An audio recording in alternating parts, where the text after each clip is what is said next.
I knew they had broken in again the moment I saw the envelope sitting squarely on my dining table.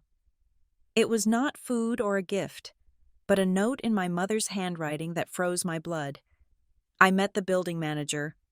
I did not argue or beg. I simply vanished. They went crazy, exactly as I predicted, but I never expected someone else to lose their mind too. That person was the real threat. My name is Mara Whitaker. I am 32 years old. I have a credit score of 780, a retirement fund that I contribute to monthly, and a senior title as a project manager at Northbridge Logistics Group. By every metric of adulthood in the United States, I am independent.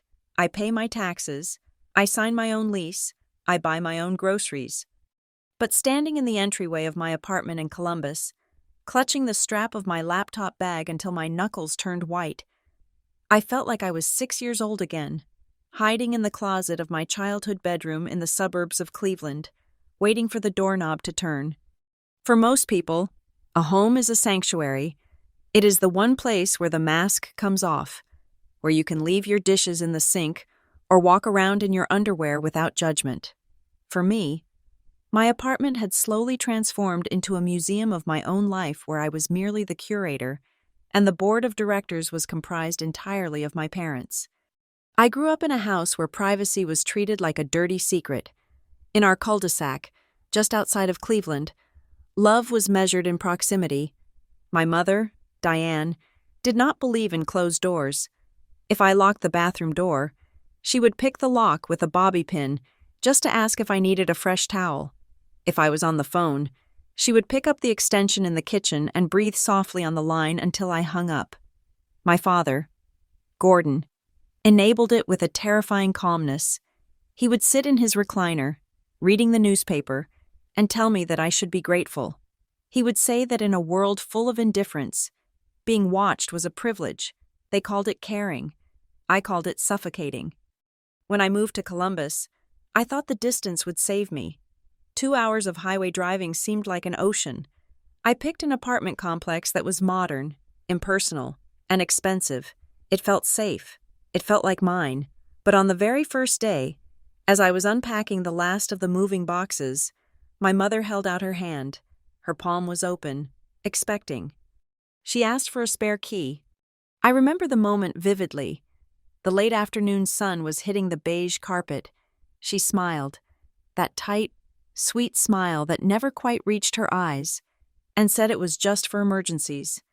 She said that if I slipped in the shower or choked on a piece of steak, I would regret not having someone who could get in.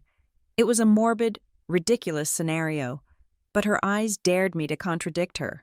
Her eyes said that refusing her was an act of aggression. So, like the well-trained daughter I was, I went to the hardware store, cut a copy, and placed the silver piece of metal into her hand. I thought it would sit in a junk drawer in Cleveland, gathering dust. I was wrong. The invasion did not happen all at once. It started with the kind of subtle shifts that make you question your own sanity. It began about 3 months after I moved in.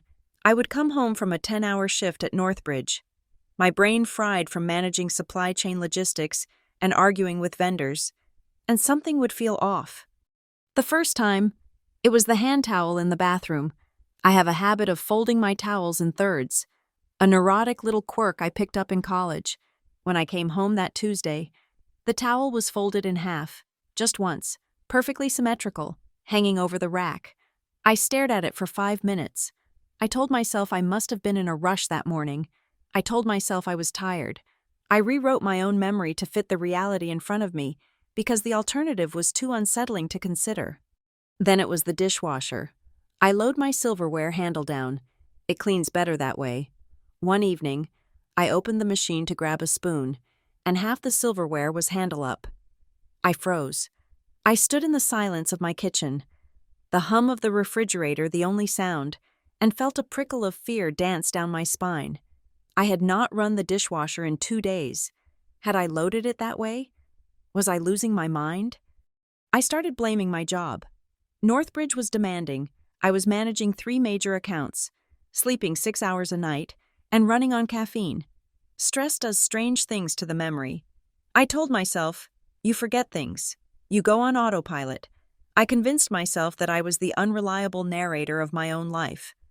But then came the smell. It hit me the moment I unlocked the front door on a rainy Thursday in November. Underneath the scent of my own laundry detergent and the stale air of a closed apartment, there was something else, a floral, cloying sweetness. Gardenias. It was the perfume my mother had worn since 1995. It was faint, lingering in the hallway like a ghost. I walked through every room, opening closets, checking under the bed. No one was there. I called my mother that night, my voice trembling slightly.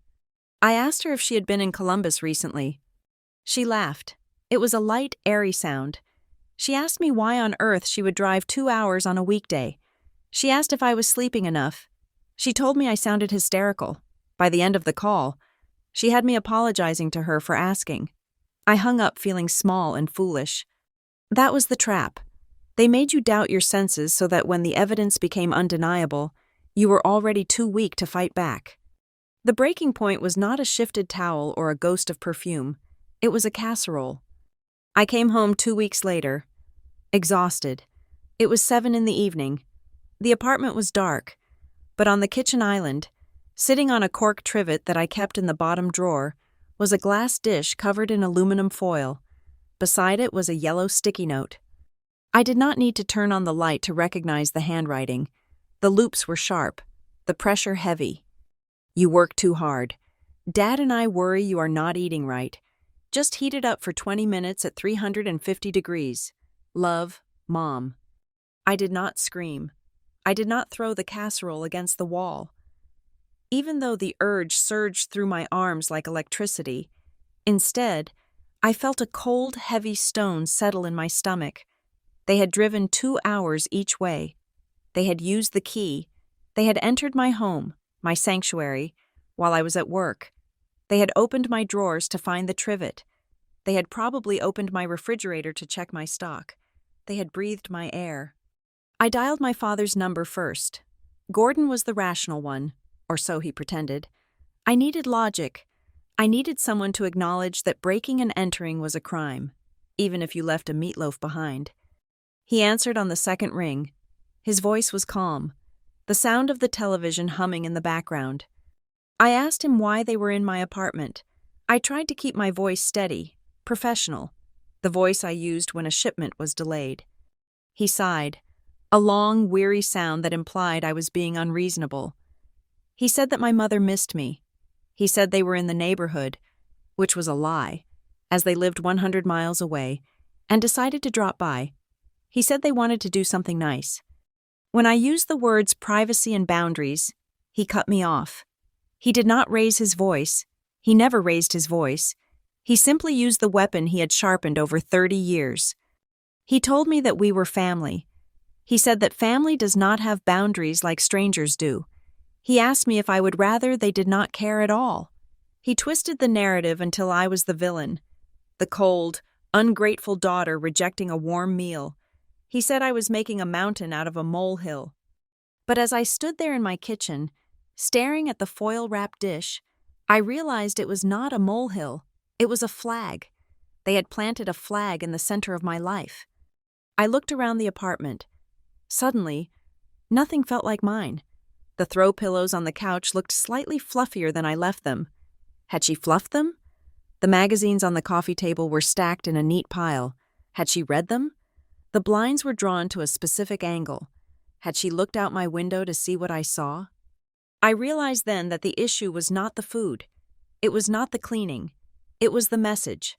By entering my space without permission, by touching my things, by rearranging my life to fit their standards, they were telling me something very clear. They were telling me that my autonomy was an illusion. They were telling me that no matter how much money I made, no matter how far I moved, or how old I got, I was still just an extension of them. I was not a person to them. I was a room in a house they owned, and they believed they had the right to walk in whenever they pleased, inspect the maintenance, and rearrange the furniture. I walked over to the trash can. I picked up the casserole, heavy and still warm. For a second, the smell of home cooking, of comfort, wafted up to me, triggering a deep, instinctual desire to be taken care of. That was the most dangerous part of their abuse.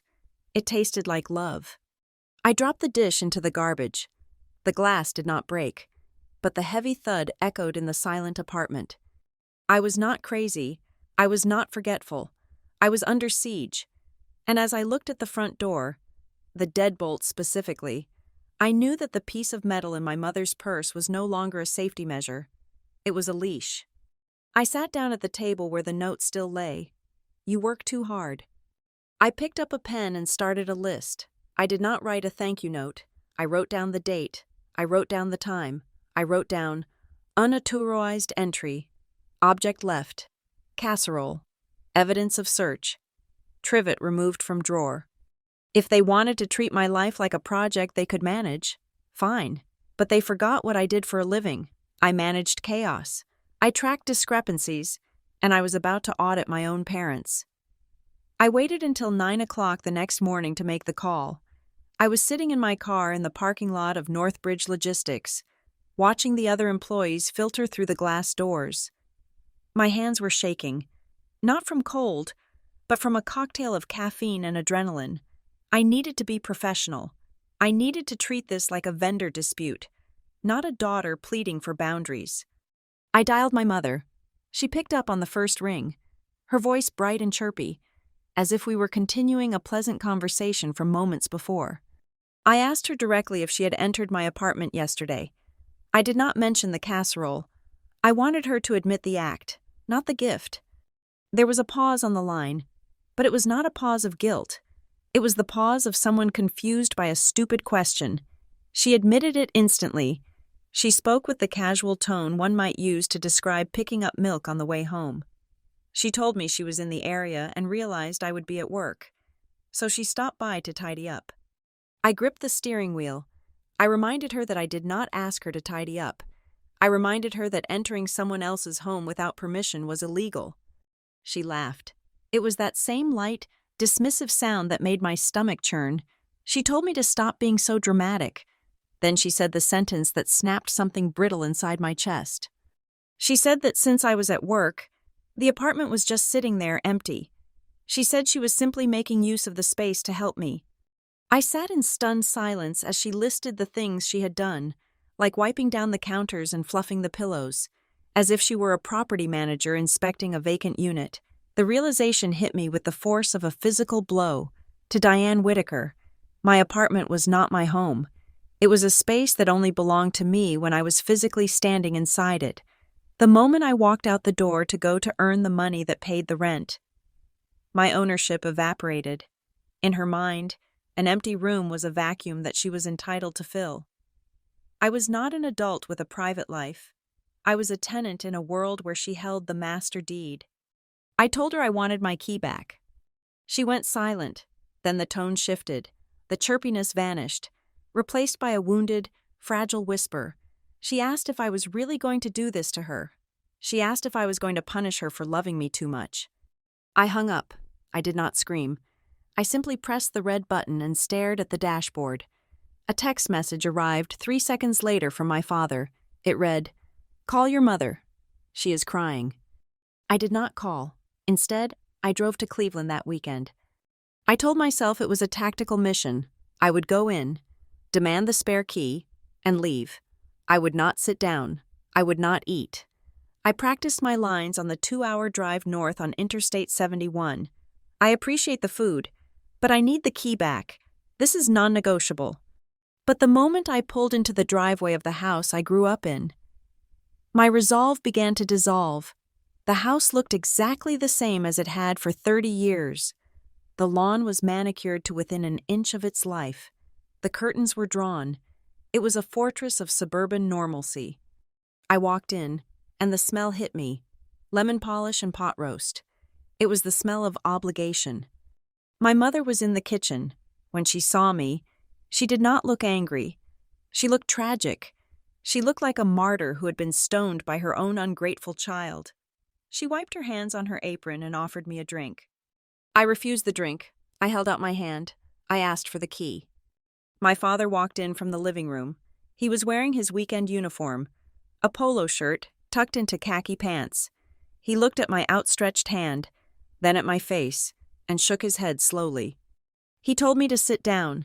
He said we were going to have dinner as a family and discuss this like adults. I tried to remain standing.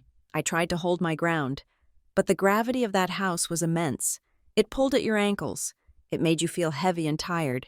Within 10 minutes, I was sitting at the dining room table, a plate of roast beef in front of me, trapped in the nightmare I had driven 2 hours to end. I brought up the invasion. I used the word invasion. Gordon cut his meat with precise, surgical strokes. He did not look up. He told me I was overreacting. He said that in a world where children abandon their parents, I should be thankful I had a mother who wanted to clean my kitchen. He turned the argument into a moral failing on my part. He made my desire for privacy sound like a character defect. Diane sniffled. She said she just wanted to be useful. She said she felt like I was pushing her away. I looked between them. The dynamic was perfect, seamless, rehearsed over decades. She was the emotional storm. He was the anchor of false logic. Together, they created a wall that I could not climb. I asked for the key again. Gordon put his fork down. He looked me in the eye. He told me that they would keep the key for emergencies only. He gave me his word. He said that if I took the key back now, it would break my mother's heart. And he asked if I was really the kind of daughter who would do that over a casserole. I left an hour later. I did not have the key. I had a container of leftover roast beef and a headache that throbbed behind my eyes. I had failed. I had driven into the lion's den and let them convince me that I was the one with sharp teeth. But on the drive back to Columbus, the guilt began to curdle into something else. It turned into a cold, hard suspicion. I stopped trusting my own memory. If I could not trust them to respect my boundaries, and I could not trust myself to hold those boundaries in their presence, I needed objective data. I started a log. I bought a small, black notebook that I kept in my laptop bag. I never left it in the apartment. Every morning, before I left for work, I took photos of the apartment with my phone. I photographed the angle of the blinds. I photographed the level of milk in the jug. I placed a single strand of hair across the seal of the front door, attaching it with a tiny dab of clear saliva, just like I had seen in spy movies. For 2 weeks, nothing happened. The hair remained unbroken. The milk remained level. Then on a Tuesday, the hair was gone. I rushed inside. The apartment looked normal. The air smelled neutral. But I went straight to the bathroom. I opened the medicine cabinet. I had arranged the pill bottles in alphabetical order: ibuprofen, multivitamin, Zyrtec. They were now arranged by height. I checked the kitchen. The dishwasher had been run. It was empty. I had left it half full of dirty dishes. I sat on the floor of the kitchen and opened my logbook. I wrote down the date. I wrote down the time. I wrote down, entry confirmed. No note left. Cleaning performed to hide presence. I called my mother. I did not ask this time. I accused. She cried. She sobbed into the phone, a loud, heaving sound. She said she had just popped in to use the bathroom because she was shopping nearby. She said I was paranoid. She said I was cruel to track her like a criminal. The next day, she sent flowers to my office. The card read, "I am sorry I upset you. I love you." 2 days later, I came home to find a bag of groceries on the counter.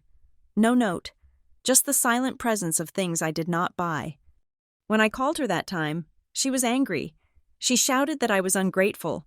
She said she spent $60 on groceries for me and all I did was complain. Then came the sweetness. Voicemails telling me she was proud of me. Texts asking if I was eating enough. It was a cycle designed to exhaust me. It was psychological warfare. If she was nice, I felt guilty for being suspicious. If she was angry, I felt fearful of the conflict. If she cried, I felt like a monster. I was losing weight. I was jumping at shadows. I was checking the locks 5 times before bed. I realized that Gordon was right about one thing. I was making myself sick, but it was not because of my own neurosis. It was because my home was not a safe place. I decided to end it. I would not ask for permission. I would not ask for the key. I would simply remove their access. I took a half day off work on a Friday. I called a locksmith I found online, one with 5 stars and a reputation for speed. He arrived at 2 in the afternoon. He was a large man with grease under his fingernails and few words. I paid him $250 to replace the deadbolt and the handle lock. I asked him for keys that could not be duplicated at a hardware store. He handed me 2 heavy brass keys with "Do Not Duplicate" stamped deep into the metal. I stood in the hallway and watched him work. When the old lock fell to the floor, I felt a surge of euphoria. It was physical. The tightness in my chest loosened. I held the new key in my hand. It felt heavy. It felt like power. I did not tell my parents. I did not tell the building management. I knew the lease required me to provide a copy to the landlord, but I decided to wait. I needed a week. Just 1 week of knowing that the only person who could walk through that door was me. That weekend was the most peaceful of my life. I slept until 10 in the morning. I walked around naked. I left my dishes in the sink, and they stayed there, dirty and glorious. I felt like I had finally moved out of my childhood home, 10 years too late. Monday came. I went to work with a lightness in my step. I whistled in the elevator. I felt like I had won a secret war. I came home at 6. I walked down the hallway, humming to myself, swinging my lanyard with the new heavy brass key. I reached for the door handle. I stopped. The door was unlocked. I stared at the knob. The slit of the keyhole was vertical, in the unlocked position. I knew I had locked it. I vividly remembered the satisfying click of the deadbolt that morning. I remembered checking it twice. My heart began to hammer against my ribs, a frantic, bird-like rhythm. Had I been robbed? Had the locksmith scammed me? I pushed the door open slowly. The lights were on. The smell of gardenias rolled out into the hallway, thick and suffocating. My mother was sitting on my sofa. She was reading a magazine. She looked up as I entered, and her face was a mask of pleasant surprise, as if we had a coffee date she had arrived early for. My eyes went to the coffee table. Sitting right next to her purse was a key. It was shiny. It was new. It was not the heavy brass key I had in my pocket. It was a standard silver key. I looked at the door. The new lock was still there. The expensive, high-security deadbolt I had paid $300 for was intact. And yet, she was inside. My mother smiled, and it was the most terrifying thing I had ever seen. She asked me why I had changed the locks without telling her. She said it was very dangerous to cut off family. She said she had been so worried when her old key did not work that she had to find a solution. I stood in the doorway, my new key cutting into the palm of my hand, and realized that I had not won. I had simply escalated the game, and I had no idea who else was playing. My mother held the silver key between her thumb and forefinger like a jagged trophy. It caught the light of the ceiling lamp, a sharp glint that seemed to mock the $300 I had spent on the locksmith just 48 hours prior. I did not move from the doorway.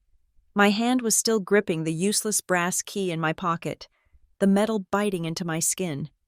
She spoke before I could breathe. She said that she had come by earlier to drop off some mail she had picked up for me. Another lie, as my mail went to a P.O. box now, and found that her key did not work. She told me she had been terrified. She claimed she thought I might be inside, unconscious or hurt, unable to open the door. So naturally, she went to the leasing office. She explained this with a terrifying rationality. She told the property manager that she was my mother, that I was not answering my phone, and that she feared for my safety. She cried. She told me she had to cry to get them to listen. As if emotional manipulation was a necessary tool in her survival kit. And because she was Diane Whitaker, presentable, articulate, and radiating maternal concern, they had given her a master key. Not just a loaner to let her in once, they had cut her a copy. I walked over to her. I did not run. I walked with the heavy, deliberate steps of someone walking toward a ledge. I took the key from the table. It was stamped with the logo of the property management company. It was a duplicate of the master key that could open every door in my building. I asked her to leave. My voice was so quiet it barely registered as sound. She stood up, smoothing her skirt. She looked disappointed, not guilty. She told me that I should thank her for being proactive. She said that if I was going to change the locks, I was legally obligated to inform the family members who cared about me. She kissed my cheek, a dry, terrifying peck, and walked out the door she had just proven was nothing more than a decoration. The moment the latch clicked, I did not collapse. I grabbed my purse and marched straight to the leasing office on the first floor. The office was cool and smelled of fake vanilla and carpet cleaner. The property manager, a man named Gary who usually spent his time avoiding eye contact with tenants, was sitting behind his desk. When I slammed the silver key down on his blotter, he jumped.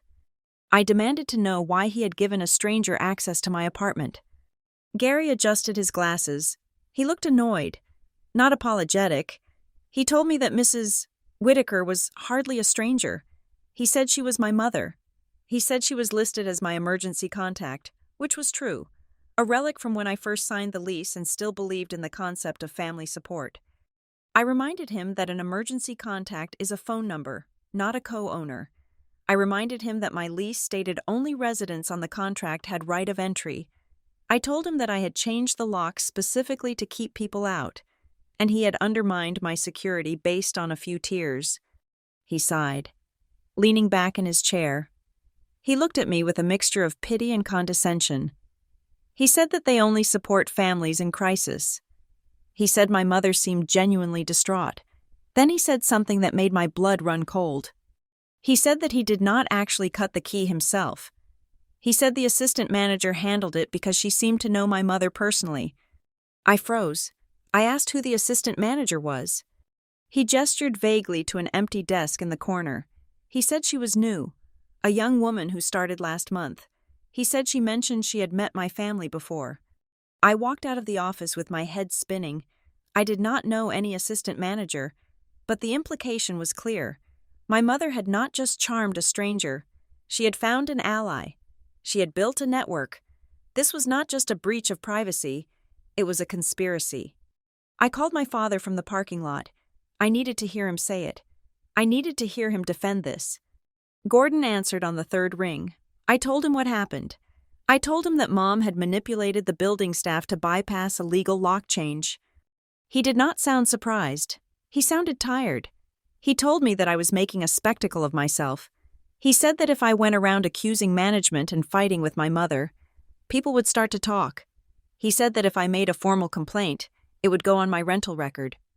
He said that I was the one who looked unstable. He asked me why I couldn't just accept that I was loved. I hung up on him. That was the trap. If I fought back, I looked crazy. If I submitted, I lost my freedom. They had weaponized social norms against me. They knew that the world tends to side with the weeping mother over the cold, private daughter. I went back to my apartment. It felt contaminated. I scrubbed the counters where she had touched. I sprayed disinfectant on the couch where she had sat. But I knew it wasn't enough. The lock was useless now. They had a key.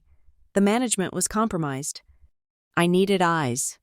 If I could not keep them out physically, I needed to prove what they were doing. I needed undeniable, objective proof that this was not checking in, but something far more sinister. I went online and ordered 3 cameras. I paid for overnight shipping. I bought high-end models, small black cubes that could be hidden easily. They arrived the next day while I was at work. I picked up the package from the secure locker, feeling like a spy in my own life. That evening, I spent 3 hours setting them up. I placed one on the top shelf of my bookcase, sandwiched between a copy of War and Peace and a decorative succulent. It had a wide-angle view of the front door and the living room. I placed the second one in the kitchen, hidden atop the refrigerator, angled down to see the counters and the stove.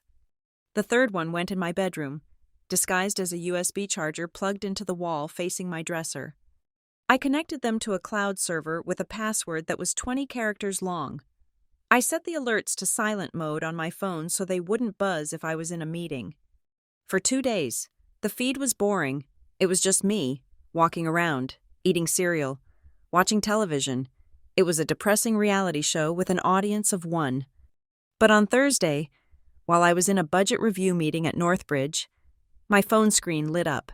I had placed it face down on the conference table. but I saw the flash. Motion detected. Living room. I slid the phone into my lap. I kept my face neutral as the VP of Finance discussed quarterly projections. I opened the app. The video feed loaded. The timestamp was current. My front door opened. My mother walked in. She was wearing her beige trench coat. She did not look frantic. She did not look like a mother in an emergency. She looked like a woman arriving for work. She walked in, closed the door behind her, and locked it. I felt a surge of nausea, but then the door opened again. My mother had not locked it. She had unlocked it for someone else. My breath caught in my throat. I watched the tiny screen, the pixelated image freezing and jumping slightly on the office Wi-Fi. A second figure stepped into my apartment. It was a woman. She was younger, dressed in jeans and a hoodie. She pulled the hood down as she entered. My mother turned to her and pointed toward my bedroom. The younger woman nodded and started walking, not with hesitation, but with purpose. She moved like she had been there before. She moved like she had a job to do. I watched in horror as my mother went to the kitchen and began opening my cabinets, while this stranger walked into my private sanctuary. This was not a wellness check. This was a raid. I excused myself from the meeting. I walked to the bathroom, locked the stall door, and sat on the closed toilet lid, staring at the phone. My hands were shaking so hard I nearly dropped the device. I zoomed in on the video as the younger woman walked back out of the bedroom holding something. It was my journal, the one I kept in my nightstand. She flipped through it, laughed at something she read, and handed it to my mother. My mother took it. She put on her reading glasses. I felt a violation so deep it felt physical, like a punch to the gut. They were not just rearranging my furniture anymore. They were harvesting my thoughts. They were mining my life for data. And as the younger woman turned her face toward the camera on the bookshelf, unaware that she was being watched by the very person she was violating, I realized that my parents had recruited a soldier. This was not just about control. This was an operation, and I was the target. I sat on the closed lid of the toilet in the corporate bathroom, the cold porcelain seeping through my trousers, clutching my phone as if it were a grenade that had already had the pin pulled.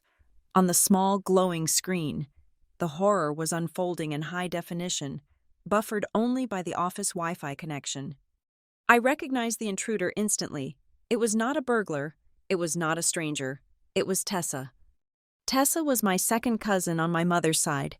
She was 26 years old, lived in a townhouse paid for by her parents, and was the personification of everything my mother wished I was. Tessa called her mother every day. Tessa posted photos of her Sunday dinners on Instagram with captions about being blessed. Tessa never argued, never set boundaries, and never locked a door. To my mother, Tessa was the gold standard of filial piety. To me, she was a terrifying example of a human being with no edges. And now she was in my living room. I watched, paralyzed, as she moved through my apartment with a casual, sickening familiarity. She did not tiptoe. She did not look over her shoulder. She walked in as if she paid the mortgage. She tossed her purse onto my armchair, the one I had saved for 3 months to buy, and kicked off her shoes right in the middle of the rug. My mother was in the kitchen, out of frame, but I could hear the faint clatter of cabinet doors. Tessa, however, had her own agenda. She walked toward the bathroom. I switched the camera feed to the one I had hidden in the hallway. Disguised as a carbon monoxide detector, I watched her enter the bathroom. She did not close the door. A moment later, I saw her reflection in the mirror above the sink. She opened my medicine cabinet. This was not a quick glance. She began to pick up bottles. She picked up my facial toner, unscrewed the cap, and sniffed it. She poured a little onto a cotton pad and wiped her face. She was using my toiletries. The violation was so intimate, so petty, that I felt a wave of bile rise in my throat. Then, she pulled out her phone. She held up a bottle of my prescription anxiety medication, the one I had started taking specifically because of my parents, and snapped a photo of the label. My heart hammered against my ribs. This was not just intrusion. This was an audit. They were gathering evidence. They were building a case file on my life to prove that I was unwell, that I was medicated, that I needed their intervention. I exited the camera app and dialed Tessa's number. My fingers were trembling so hard I mistyped it twice. She answered on the third ring. On the video feed, which I had minimized to the corner of my screen, I saw her look at her phone, shrug, and bring it to her ear. She was still standing in my bathroom, holding my medication. She said hello in a voice that was bright, breezy, and completely devoid of guilt. I asked her what she was doing. She did not stutter. She did not panic. She asked me what I meant. I told her I knew she was in my apartment. I told her I was watching her. For a second, she looked around the room, her eyes scanning the ceiling, but she did not look scared. She looked annoyed. She let out a small, dramatic sigh. She told me that Aunt Diane had said I wasn't home. The sentence hung in the air between us, heavy and illogical. Aunt Diane said you weren't home. I asked her why that mattered. I asked her why my absence gave her permission to break into my sanctuary. She laughed. It was a dismissive sound. She said that she and Aunt Diane had been shopping at the outlet mall nearby and she needed to use the restroom and charge her phone. She said that since I wasn't there, the apartment was just sitting empty, so Diane used the emergency key to let them in. It was the same twisted logic my mother had used, but hearing it from Tessa, a peer, someone who should have understood the concept of privacy, was terrifying. To them, my home was not a private residence.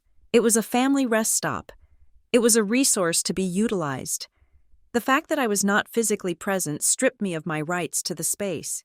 If I was not there to guard the gate was assumed to be open. I told her to get out. I told her to put my medication back, leave the key on the table, and get out before I called the police. Tessa scoffed.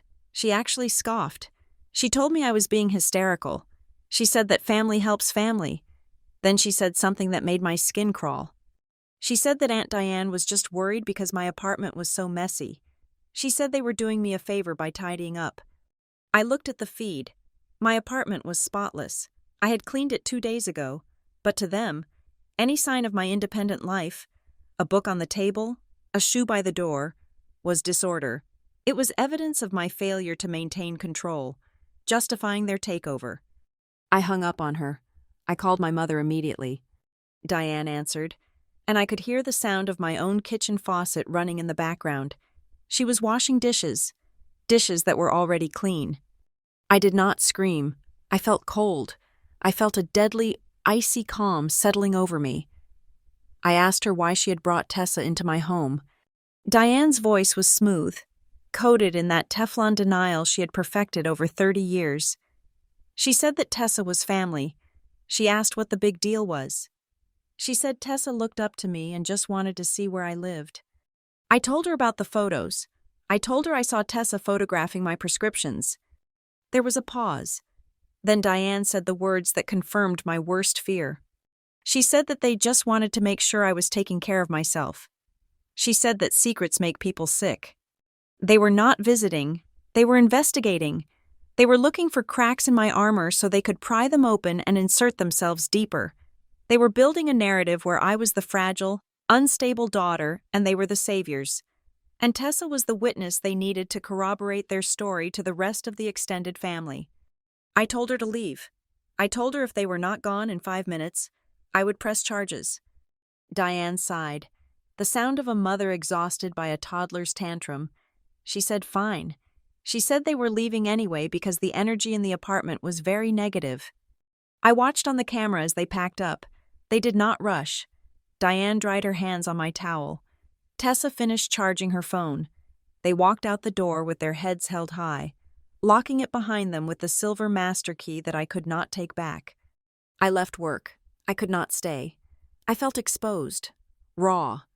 I drove straight to the leasing office. I marched in, past the empty desk of the assistant manager, and went straight to Gary. I did not sit down. I held up my phone and showed him the recording of Tessa photographing my medicine cabinet. I told him that I had a stranger in my apartment, facilitated by his staff. I told him this was criminal trespassing. Gary looked at the video. He looked at me. He looked tired. He said that Technically, my mother had access because of the key issued for emergencies. He said that since my mother invited the other woman in, it wasn't breaking and entering. He said it was a domestic dispute. I slammed my hand on the desk. I told him it was my lease. I told him I paid the rent. He shrugged. He said that unless I had a restraining order, his hands were tied. He said they could not police who my guests were if a key holder let them in. He suggested I talk to my family and work it out. I walked out of the office and stood on the sidewalk. The sun was setting, casting long, dark shadows across the parking lot. I felt small. I felt invisible. The law would not help me because on paper, it looked like love. The building management would not help me because on paper, it looked like family. My locks did not work. My words did not work. I went up to my apartment. I stood in the center of the living room. It smelled of gardenias and Tessa's cheap vanilla body spray. The air felt heavy, used. I looked at the camera hidden on the bookshelf. I looked at the door. They had a system. They had keys. They had recruits. They had the moral high ground in their own delusional narrative. If I stayed, this would never end. They would keep coming. They would keep checking. Eventually, they would find something, a bottle of wine, a messy receipt, a moment of weakness, and they would use it to declare me unfit. They would move in. They would take over. I realized then that I could not win this war on this battlefield. The territory was compromised. I walked over to the window and looked out at the city lights. I needed to do the one thing they believed I was incapable of. They thought I was dependent. They thought I needed their approval, their money, their validation. They thought I existed only in relation to them.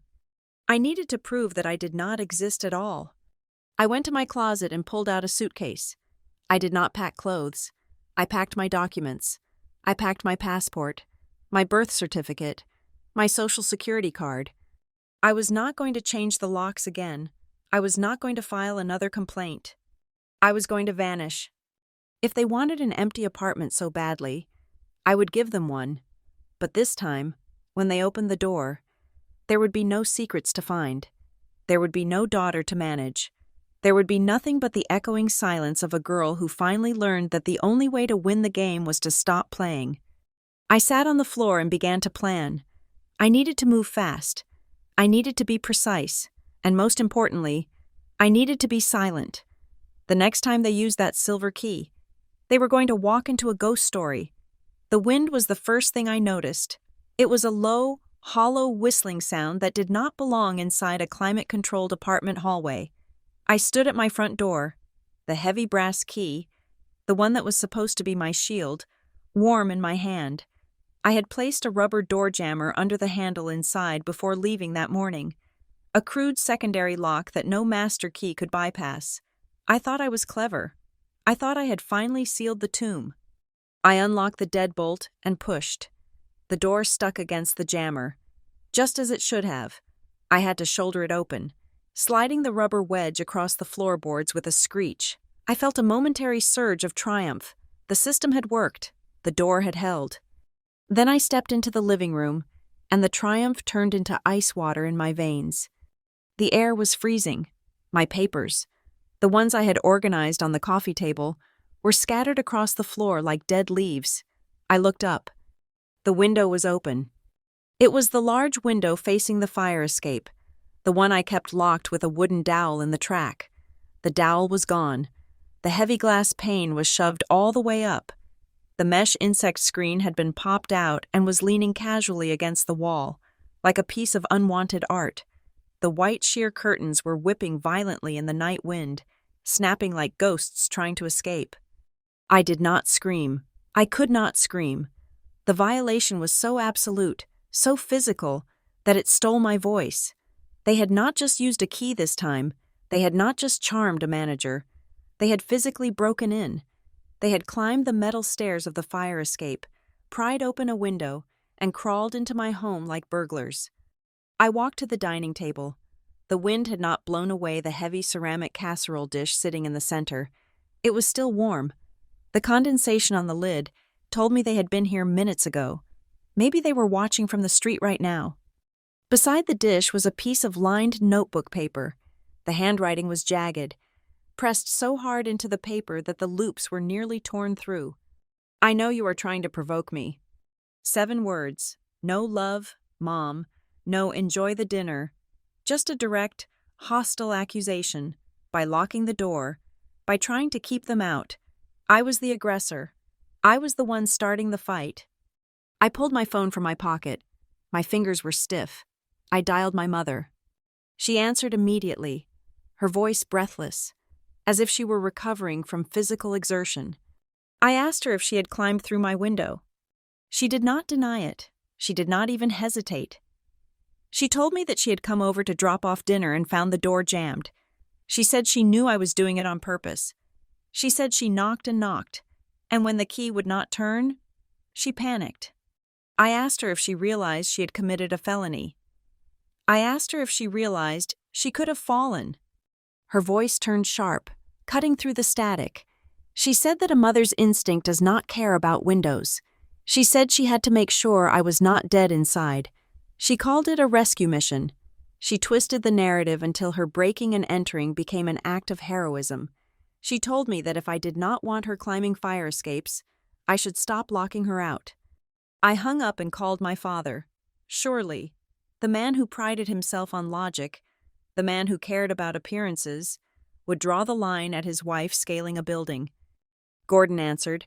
I told him Diane had broken my window screen. I told him she had climbed in. He was silent for a moment.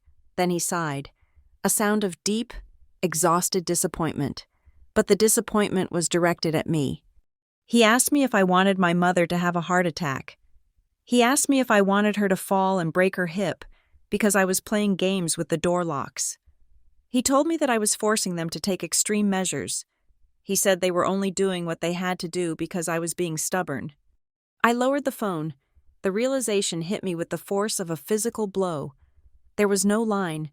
There was no boundary they would not cross. If I built a wall, they would tunnel under it. If I locked the door, they would break the window. If I moved to the moon, they would build a rocket. They did not care about the law, or my safety, or my sanity.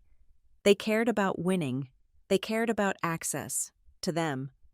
I was not a person. I was a territory they had conquered, and they would defend their claim against any rebellion. I did not eat the food. I did not close the window immediately. I stood there, letting the cold wind numb my face, staring at the empty fire escape.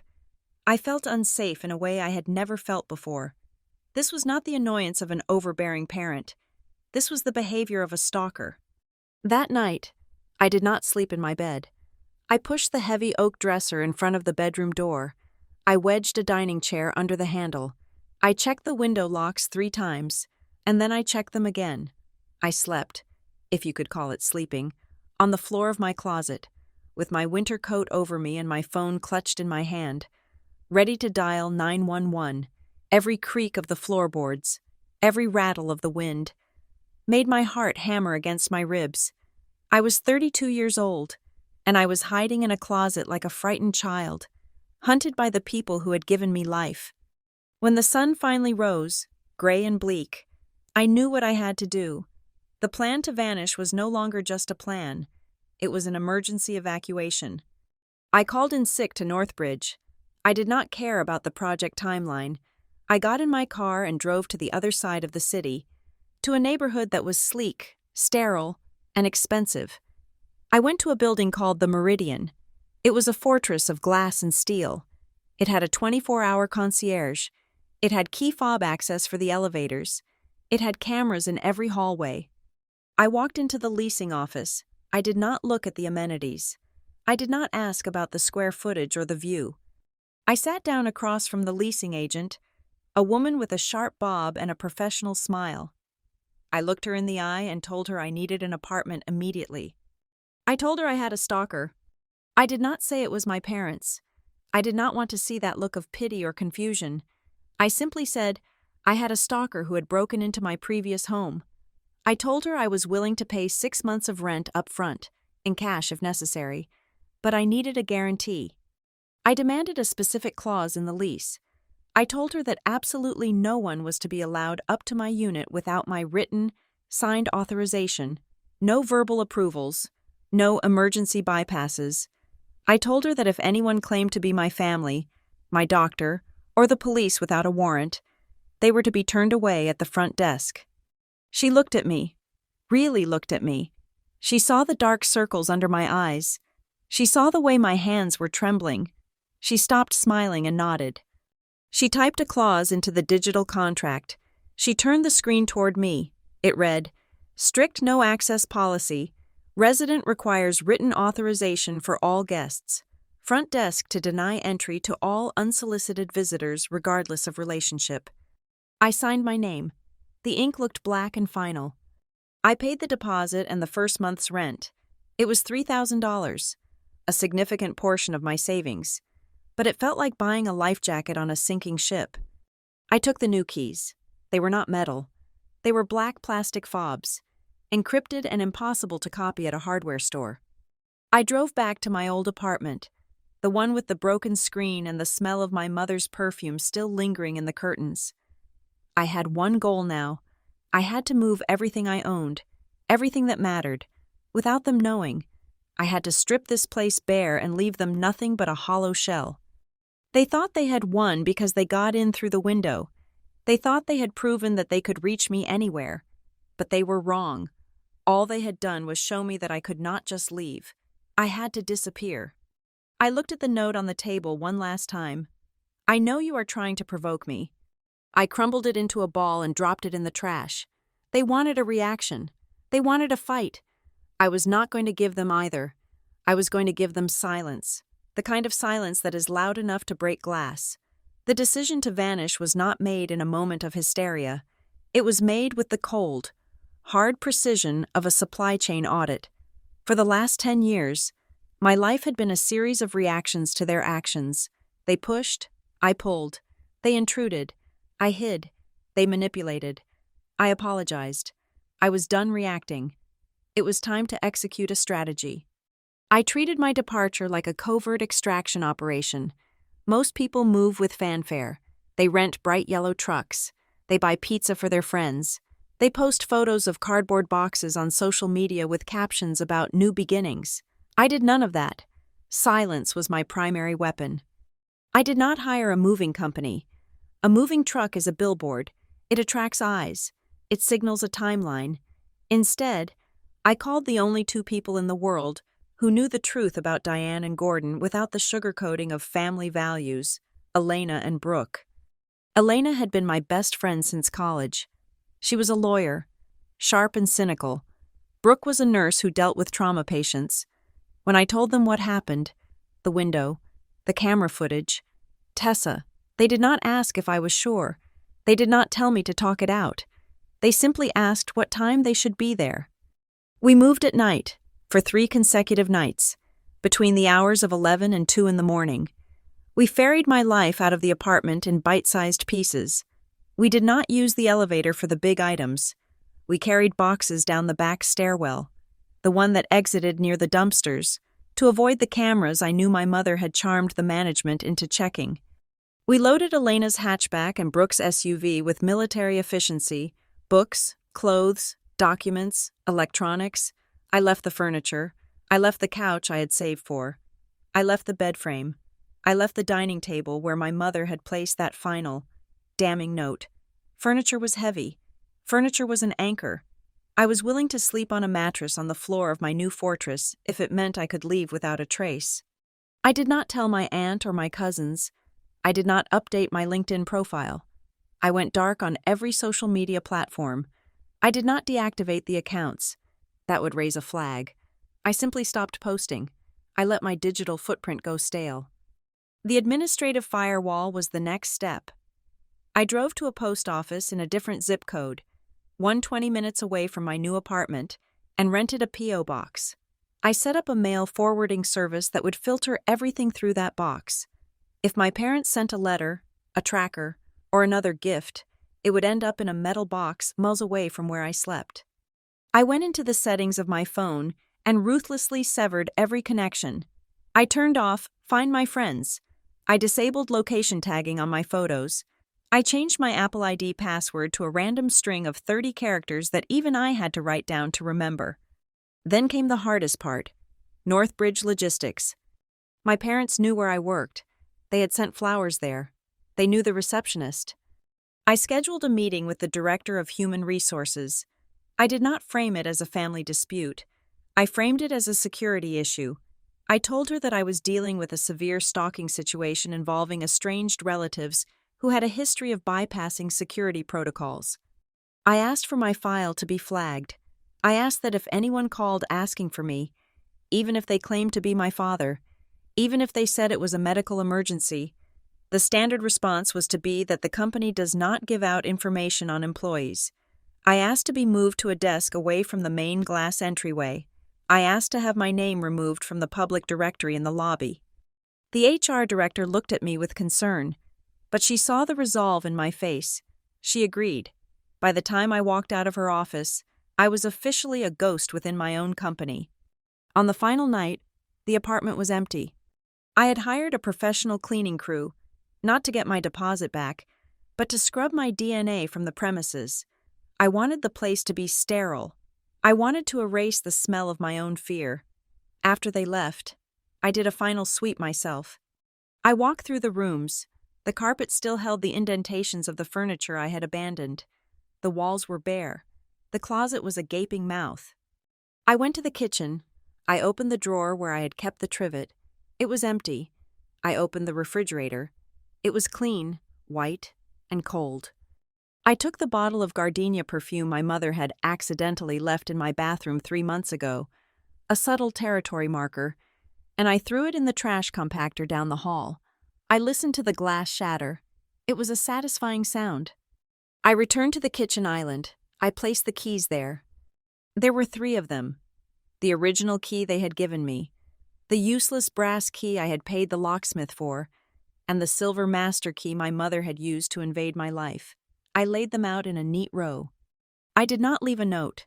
I did not write an explanation. I did not leave a forwarding address. Leaving a note implies that you care about the reaction of the reader. It implies a dialogue. I was done with dialogue. I walked out of the apartment. I did not look back. I locked the door from the inside handle and pulled it shut. The click was final. I walked down the hallway, past the elevator, and down the stairs. I got into my car. I did not cry. I expected to feel sad. I expected to feel the grief of losing a home.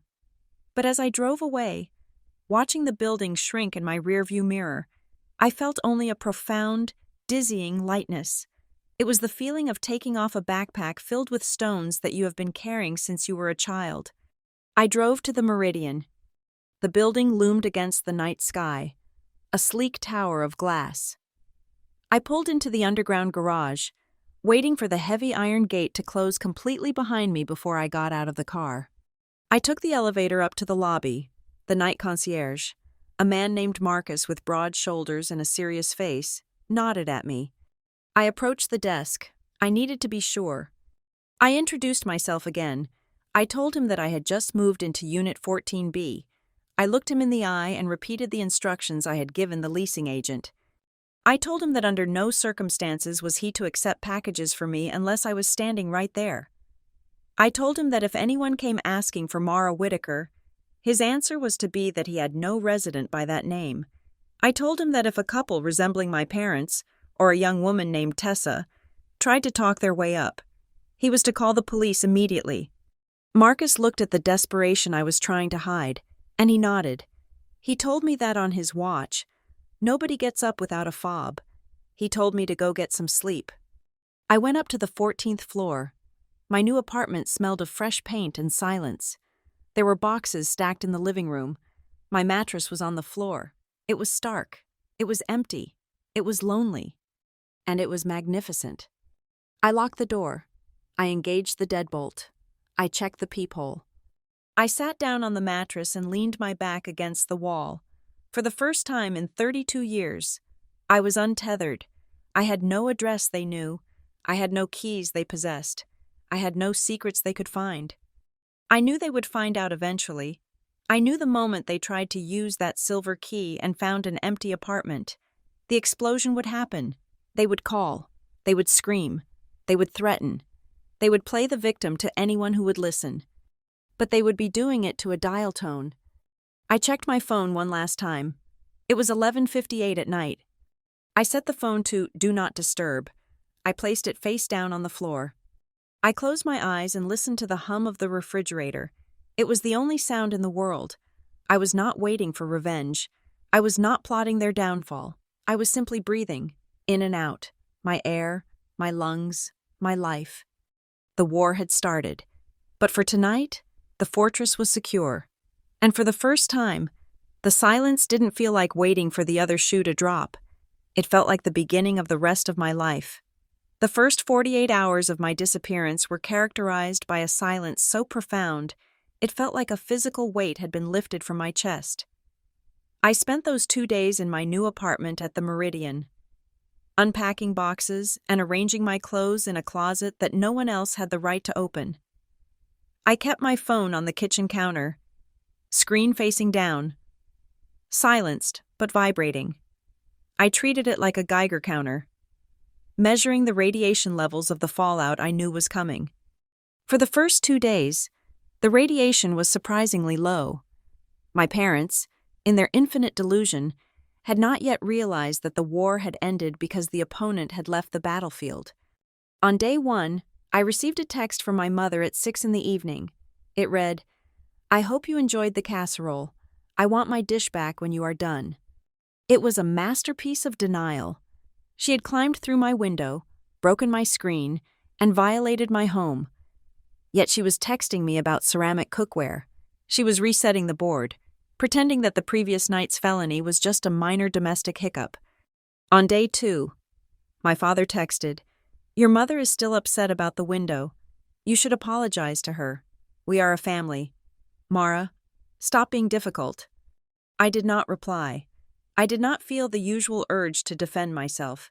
I simply archived the message and went back to organizing my spice rack. I was beginning to understand that their power existed only in my reaction to it. Without my engagement, they were just 2 people shouting into the void. The shift happened on the 3rd day. I was at work, sitting at my new desk in the back corner of the office, shielded by a wall of filing cabinets. My phone buzzed against the laminate surface. It was my mother. "Mara, pick up. I'm coming over to get the dish." My pulse spiked. Just a fraction. This was it, the moment of impact. She was going to the old apartment. She was going to use the silver master key that she still believed gave her ownership of my life.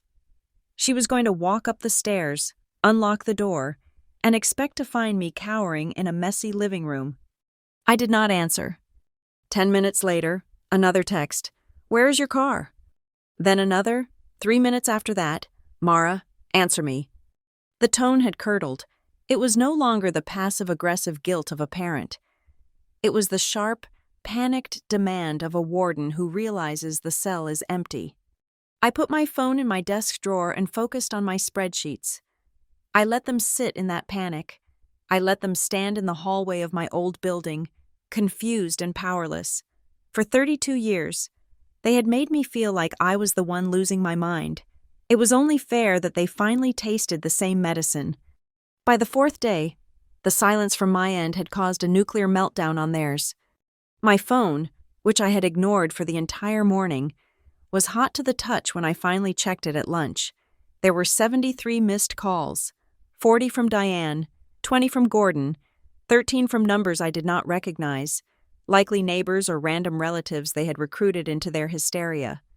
I sat in my car in the parking lot and prepared myself. I pressed play on the first voicemail. My mother's voice filled the small cabin of the car. She was not crying. She was screaming. It was a primal, terrified sound that might have elicited sympathy if I did not know the context. "Mara, where are you? The apartment is empty. There is nothing here. The bed is gone. Oh my God. Gordon, she's been kidnapped. Someone took her. Mara, if you can hear this, tell us where you are." I deleted it. I played the next one. It was 5 minutes later. "I called the police. Mara, I told them you are missing. They are coming to the apartment. You need to come here right now." I felt a cold smirk touch my lips. She had called the police. She had called the authorities to report a missing person from an apartment that I had legally vacated. I could only imagine the conversation when the officers arrived and found no signs of struggle, no blood, just a clean, vacant unit and a landlady who had moved out. My mother was about to learn that moving is not a crime, but filing a false police report might be. Then came the voice of reason, or rather, the voice of controlled menace. Gordon. His voicemail was short. His voice was low, trembling with a suppressed rage that was far scarier than my mother's shrieking. "Mara, I do not know what kind of game you are playing, but it ends now. Your mother is sick with worry. We are at the police station. If you do not call us back in the next hour, I am going to make this a very big deal. I will call your boss. I will call your friends. You cannot just walk away from us. Call me." I deleted it. I did not call his boss. I did not call his friends. I did not threaten. I simply existed. I realized that they were not scared for me. They were scared for themselves. They were scared of the vacuum I had left behind. Without me to control, without me to fix, without me to focus their neurotic energy on. They were forced to look at each other. They were forced to sit in the silence of their own house and realize it was just the two of them. I decided to extend the silence. I would not respond for another 48 hours. I wanted the reality to sink in. I wanted them to understand that their threats were blank checks that I was no longer cashing. That night, I went back to the Meridian. I parked in the underground garage, took the elevator up to the 14th floor, and walked down the silent, carpeted hallway. I entered my apartment and locked the door. I engaged the deadbolt. I checked the peephole. Nothing but the empty corridor. I took a shower. I stood under the hot water for 20 minutes, scrubbing the phantom feeling of their voices off my skin. When I got out, I put on my pajamas and sat on my mattress. The wind was howling outside, battering against the glass, but the window did not rattle. It was a double-paned, storm-proof sheet of glass that did not open. There was no fire escape. There was no ledge. For the first time in months, I turned off the lights and laid my head on the pillow without wedging a chair under the doorknob. I closed my eyes. I did not listen for footsteps. I did not listen for the turning of a lock. I slept. It was a deep, dreamless sleep, the kind of sleep that usually belongs to children or the innocent. I woke up the next morning feeling recharged, sharp, and alive. I went downstairs to the lobby to get a coffee from the machine near the concierge desk. Marcus was there, looking fresh in his uniform. He smiled at me. He told me that it had been a quiet night. He said no one had asked for me. I felt a wave of relief. The system was working. The fortress was holding. But then, he reached under the counter. He told me that the mail carrier had just dropped off the morning delivery for the residents, and there was something for me. My stomach dropped. I had not given this address to anyone. I had not updated my bank, my credit cards, or even my Amazon account. Everything went to the P.O. box. Marcus handed me a white, letter-sized envelope. It was plain. There was no stamp. It had not gone through the postal system. It had been hand-delivered or dropped in the building's internal sorting bin. I looked at the front of the envelope. It had my name on it, Mara Whitaker. But there was no return address. There was no sender name, just my name, typed out on a label, centered perfectly on the white paper. I took it from Marcus. My hands were suddenly cold. I asked him who dropped this off. He frowned. He checked his log. He said he didn't see anyone specific. It was just in the stack of mail that the courier brought in for the building, or maybe it was slipped into the drop box outside before his shift started. He wasn't sure. I walked back to the elevator, the envelope burning a hole in my hand. The silence I had enjoyed for the last 4 days suddenly felt fragile. The walls of the Meridian, which had felt like granite shields moments ago, now felt like glass. Someone knew where I was. Someone knew exactly which building I had run to, and they had not stormed in screaming. They had quietly, politely, slid a piece of paper into my hand. I got into the elevator and pressed the button for the 14th floor. As the doors closed, trapping me in the steel box, I tore open the envelope. I needed to know who had found me. I needed to know if the game was over before I had even finished setting up the board. I sat on the edge of my mattress, my back pressed against the white wall of my new bedroom, and stared at the single sheet of paper I had pulled from the envelope. The paper was standard printer stock, crisp and white, but it felt heavy in my hand, as if it carried the weight of a court summons. It was a photocopy of an email chain. The header showed the date, 4 days ago. The recipient was the general inbox for the property management office of my old apartment building. The subject line read, "Urgent access request. Tenant safety concern. Unit 404. My eyes dropped to the sender. I expected to see my mother's name. I expected to see Diane Whitaker, perhaps with a frantic, emotional plea about her missing daughter. But the name in the from field was not Diane. It was Tessa M. Designs. I felt a cold prickle of shock run down the back of my neck. Tessa. My cousin who posted photos of latte art and inspirational quotes. My cousin who claimed she had just tagged along because she needed to use the bathroom. I read the body of the email. It was not written in the hysterical voice of a worried mother. It was written in the sharp, weaponized language of corporate compliance. To the management team. I am writing on behalf of my aunt, Mrs. Diane Whitaker, regarding the welfare of her daughter, Mara Whitaker, in Unit 404.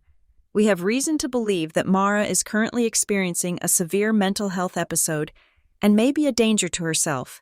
She has ceased communication, and we have received concerning reports regarding the state of her apartment. Please issue a wellness check key immediately to Mrs. Whitaker, so we can stabilize the situation before involving law enforcement. We are trying to handle this privately to avoid a public disturbance for your other tenants. Sincerely, Tessa Miller. I lowered the paper. The room seemed to tilt slightly. They had not just lied to get in, they had assassinated my character to do it. Tessa had used the words mental health episode and danger to herself. She had deliberately used phrases that would terrify a property manager into bypassing protocol to avoid a lawsuit. She had painted me not as a victim of stalking, but as a liability, and the most chilling part was the line about avoiding a public disturbance. She knew exactly what buttons to push to make a landlord cooperative. I looked at the bottom of the page. There was a handwritten note in blue ink, scribbled in the margin. Thought you should see how they played us. Good luck. Gary. So, Gary the manager had sent this. He must have been spooked by the police report, or my threats of legal action, and decided to cover his own back by showing me that he had been manipulated. But the fact that Gary had sent it was less important than how it had arrived. If Gary sent it, he must have mailed it to my P.O. box, and the forwarding service brought it here. Or, no, Gary didn't know I moved to the Meridian. I turned the envelope over. There was no postmark. My stomach dropped. Gary did not send this via mail. Someone had dropped it off. If Gary knew where I was, that meant my parents knew where I was, or maybe Tessa knew. I scrambled off the mattress and grabbed my laptop. I needed to see it. I needed to see the moment the lie was constructed. I pulled up the cloud archives of the camera footage from the old apartment. The footage I had saved before tearing everything down. I scrolled back to the break-in, the one where Tessa and my mother had entered. I watched Tessa again. I watched her walk in. I watched her look at my medication. But then I rewound further, to the few seconds of footage captured when the door first opened, before they fully entered, when they were standing in the hallway. The camera angle was wide. Through the open door, I could see a sliver of the hallway. I saw Tessa standing there while my mother fumbled with the lock. Tessa was holding her phone up. She wasn't checking texts. She was taking a photo of the fire evacuation map on the back of my door, the one that lists the building management's emergency number. I switched to the footage from the day before the break-in. I had a clip of me walking in, and in the background, down the hall, I saw a figure. At the time, I thought it was a neighbor. I zoomed in. It was grainy, but the figure was wearing a beige trench coat. the same coat Tessa wore in the break-in video. She had been scouting. She had been in the building before the key was even issued. She had come to get the manager's name, to understand the layout, to formulate the plan that she would then execute via email. Diane was the motive, but Tessa was the mechanic. My mother provided the emotional chaos. Tessa provided the logistical structure to make that chaos effective. I grabbed my phone. My hands were shaking, not from fear, but from a rage so hot it felt like a fever. I dialed Tessa. She answered on the second ring. "Hey, Mara, I figured you would call." Her voice was calm, smug. She did not sound like someone who had been caught. She sounded like someone who was waiting for an apology. I asked her if she enjoyed writing fiction. I asked her about the email. I quoted the line about the mental health episode back to her. There was a silence on the line, but it wasn't the silence of shame. It was the silence of someone rolling their eyes. "You are so selfish, Mara," she said. Her tone was conversational, as if she were telling me I had spinach in my teeth. "Do you have any idea what you are doing to Aunt Diane? She is a wreck. She can't sleep. She can't eat. And all you care about is your stupid privacy." I gripped the phone tighter. I told her that privacy is a right, not a privilege. I told her that she had committed libel by telling my landlord I was mentally unstable. "It is not libel if it is true," Tessa said. "Look at you. You are hiding in a new building." "Yes, we know it is the Meridian. By the way, completely cutting off the people who love you. You are acting paranoid. You are acting erratic. We had to say that to get the key because it is the truth. You are not well." The gaslighting was breathtaking.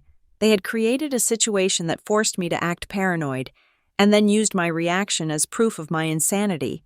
It was a perfect, closed loop. "How did you find me?" I asked. "It doesn't matter," she said. "We are family. We will always find you. Aunt Diane just wants to make sure you are safe. Stop being a brat and call her." I hung up.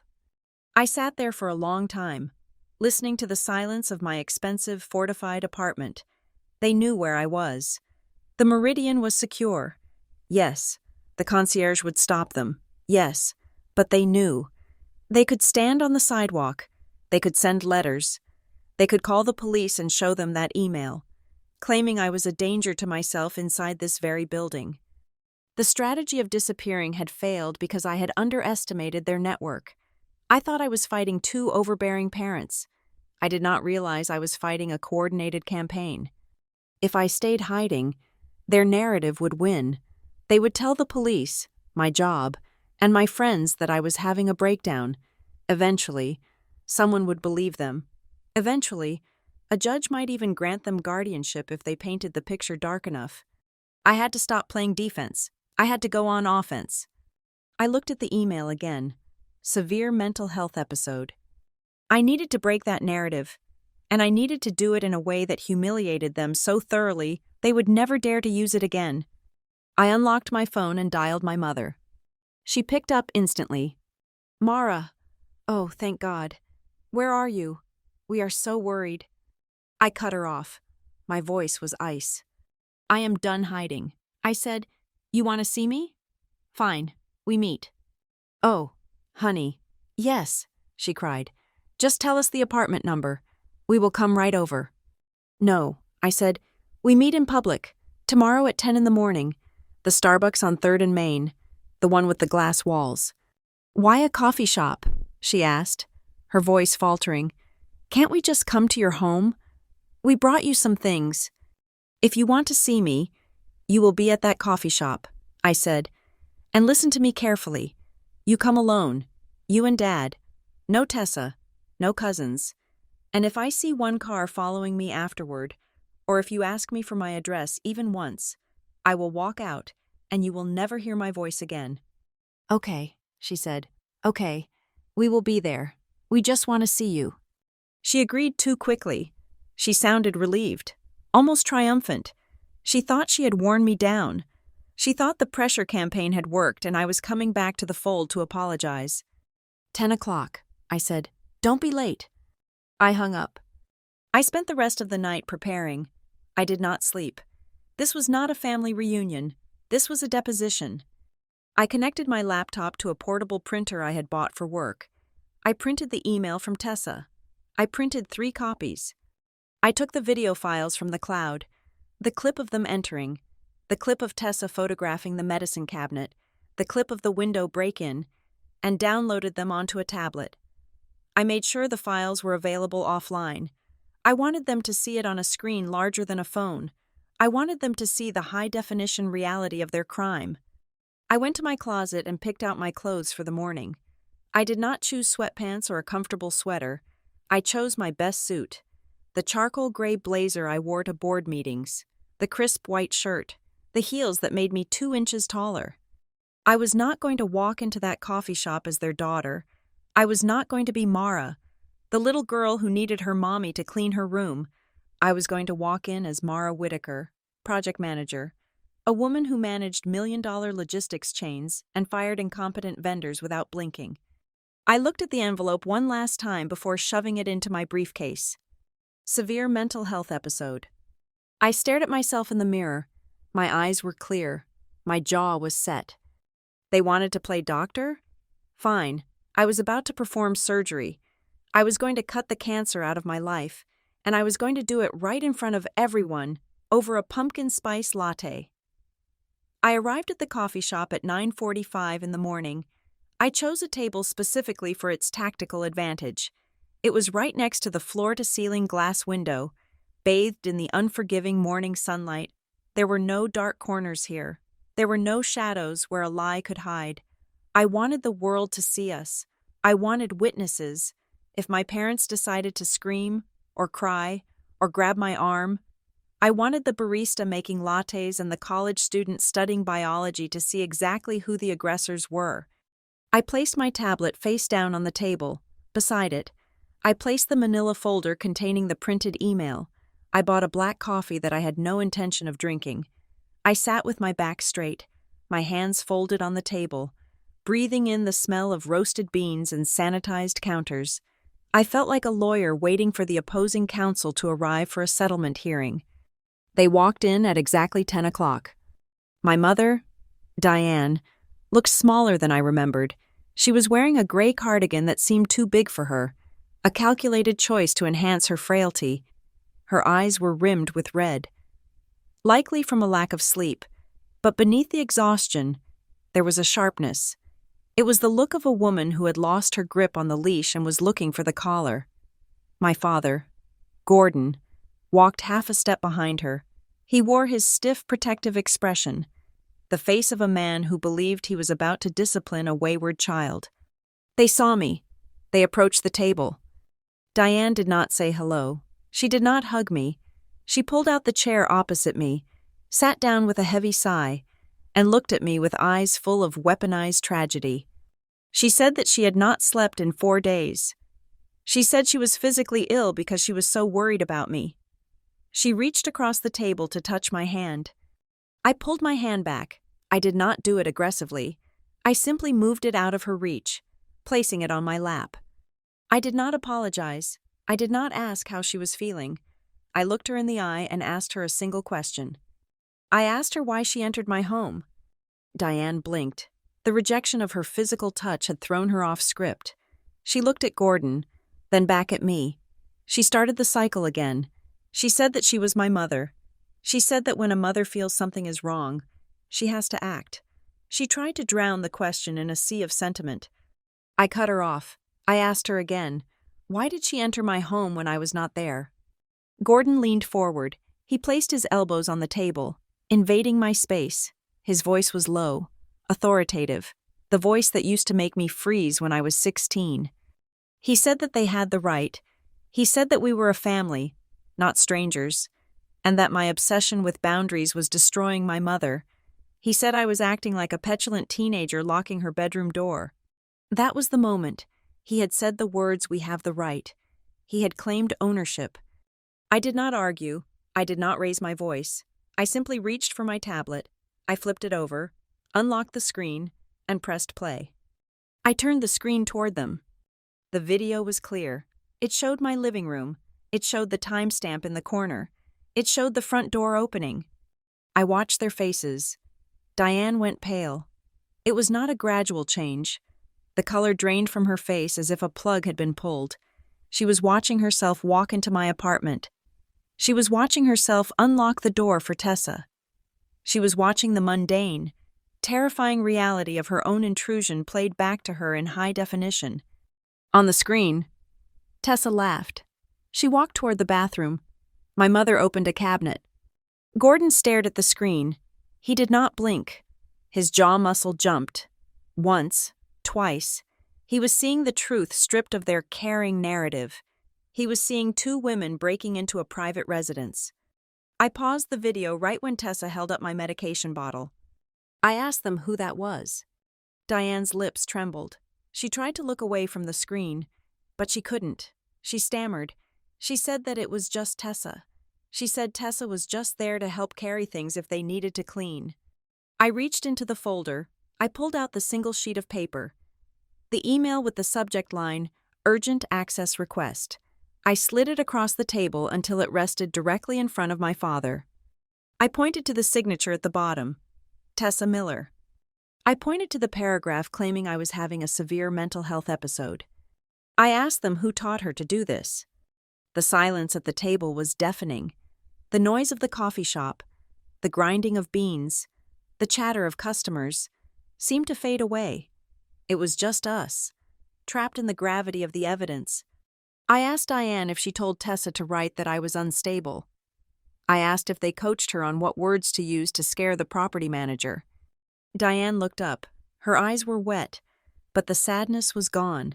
It was replaced by a cornered, defensive anger. She pushed the paper away. She said that I was being cruel. She said that I was making the family look bad by dragging Tessa into this. She said that Tessa looked up to me, and now I was trying to get her in trouble. She was doing it again. She was blaming me for their actions. She was twisting the knife. Then, she played her final card. She took a breath, straightened her cardigan, and looked at me with a terrifying resolve. She said that none of this would have happened if I had just been open with them. She said that if I wanted them to stop worrying, if I wanted to prove that I was sane, I needed to end this game right now. She demanded my new address. She said that once I gave them the address and a key, just for emergencies, they would calm down. She said we could go back to being a normal family. I looked at her. I looked at the woman who had climbed a fire escape to get to me. I looked at the father who had threatened to call my boss. I realized that they did not want a relationship. They wanted a hostage. I stood up. I did not shout. I projected my voice just enough so that the people at the tables next to us could hear. I said no. The word hung in the air. It was sharp. It was absolute. Diane gasped. She looked around the shop, checking to see if anyone was watching. She hissed at me to sit down. She said I was making a scene. I did not sit down. I looked at Gordon. I told him that I would never give them a key again. I told him that my address was none of their business. I told him that if they ever hired a private investigator, or if Tessa ever sent another fraudulent email, I would file a restraining order and I would sue Tessa for defamation. Gordon looked up at me. For the first time in my life, I saw something new in his eyes. It wasn't anger. It wasn't disappointment. It was recognition. He looked at the tablet still displaying the frozen image of his wife and niece violating my home. He looked at the email lying on the table. He looked at me, standing in my suit, unshakable and cold. He realized that his logic had run out. He realized that the "We Are Family" card had been played too many times, and the currency had collapsed. He was looking at the truth, and for the first time, he could not talk his way around it. He did not speak. He just stared at his hands, clasped tightly on the table. Diane began to cry. It was a loud, sobbing sound. She put her face in her hands. She wailed that she had lost her daughter. She tried to weaponize her grief one last time, hoping I would crack, hoping I would rush to comfort her and give up the location of my fortress. I watched her cry. I felt a phantom twinge of guilt, a ghost of the old Mara. But I crushed it instantly. I knew that if I comforted her now, I would be comforting the very behavior that was destroying me. I picked up my tablet. I left the copy of the email on the table. I told them that this meeting was over. I told them that if they wanted to see me again, they would wait for me to call. And I told them that if they tried to follow me, I would drive straight to the police station. I turned my back on them.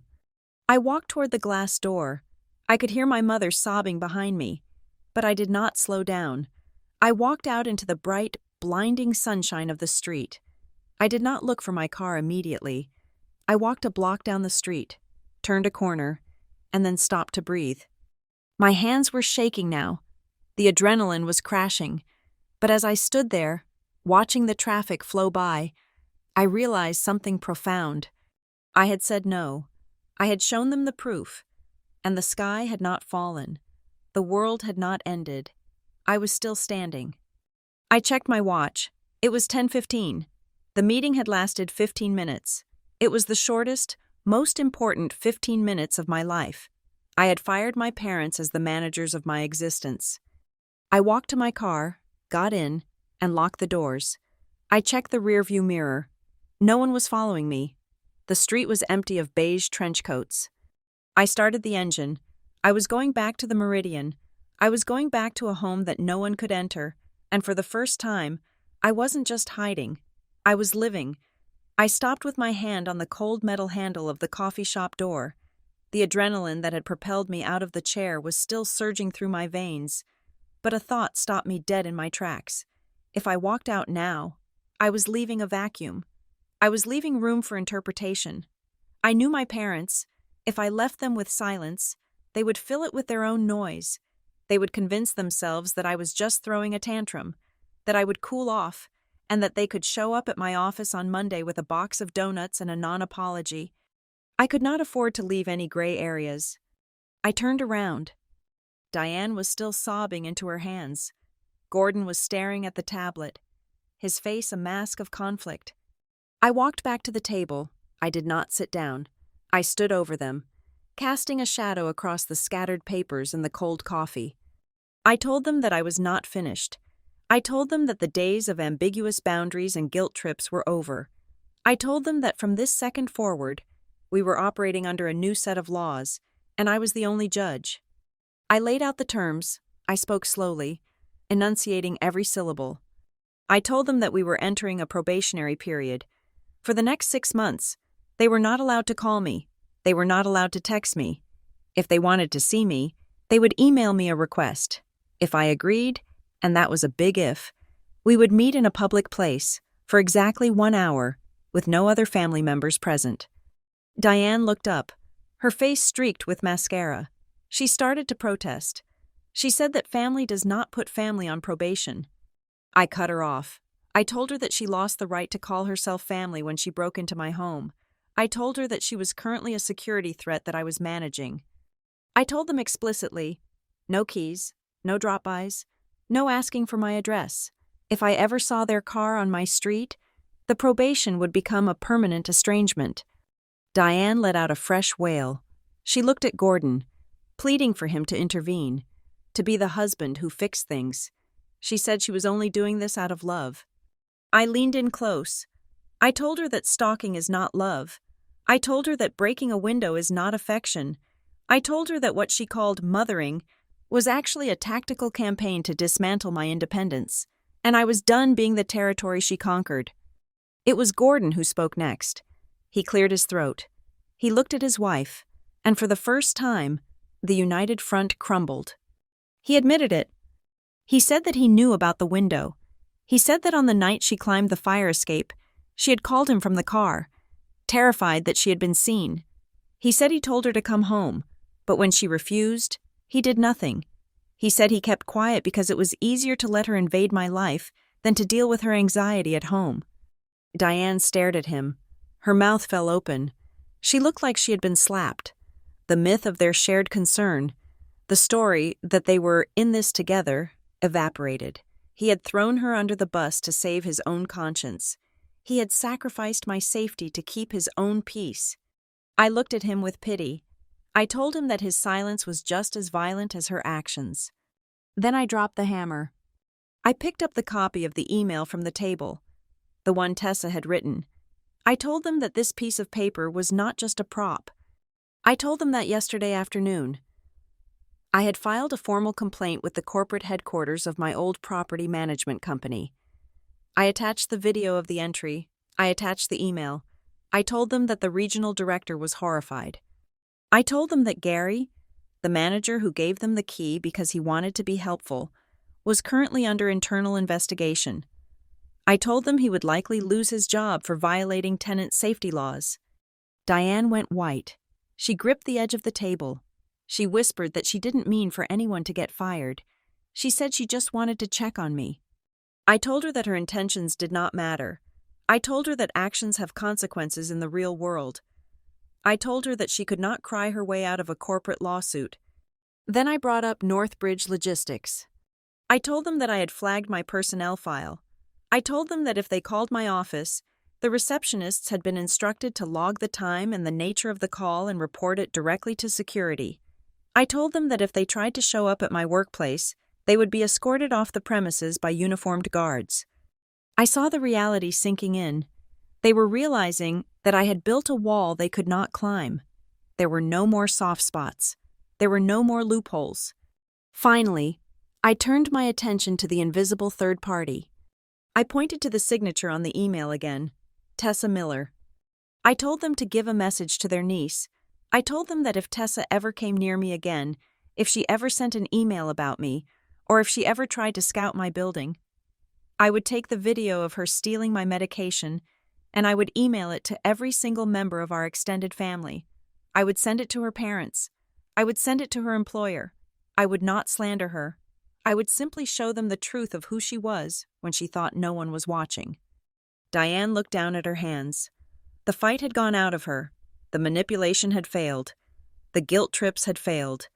The allies had been neutralized.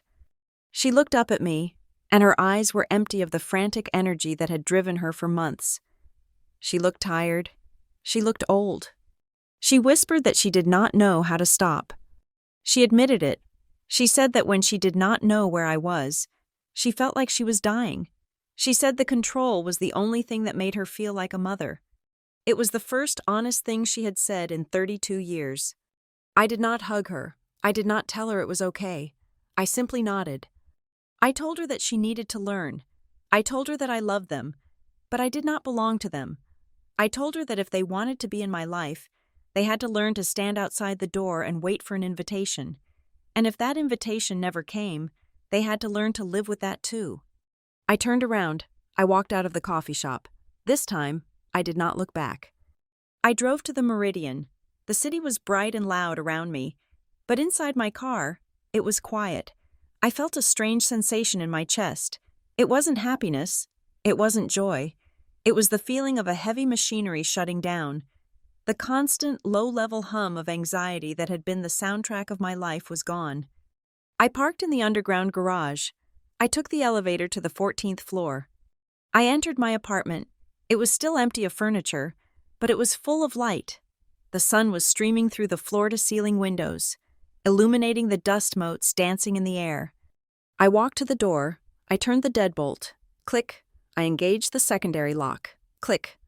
I stood there for a moment, listening to the silence. It was mine. The air was mine. The space was mine. My phone buzzed in my pocket. I pulled it out. It was a text message from Gordon. I understand. I will learn. 5 words, no excuses, no threats, no guilt. I stared at the screen. I did not reply. I did not need to. The silence was the answer. I walked over to the window and looked out at the skyline of the city. I did not cry. I took a deep breath, filling my lungs with the cool, recycled air of my fortress. For the first time in my life, I understood that peace was not something that was given to you. Peace was something you built, brick by brick, lock by lock, and defended with everything you had. I was alone, and it was perfect. Thank you so much for listening to this story. I would love to hear your thoughts. Please comment below and tell me where you are listening from. I am always fascinated to see how far these stories travel. If you enjoyed this journey of taking back control, please subscribe to the Lila Revenge Stories channel. Like this video, And hit that hype button to help this story reach more people who might need to hear it.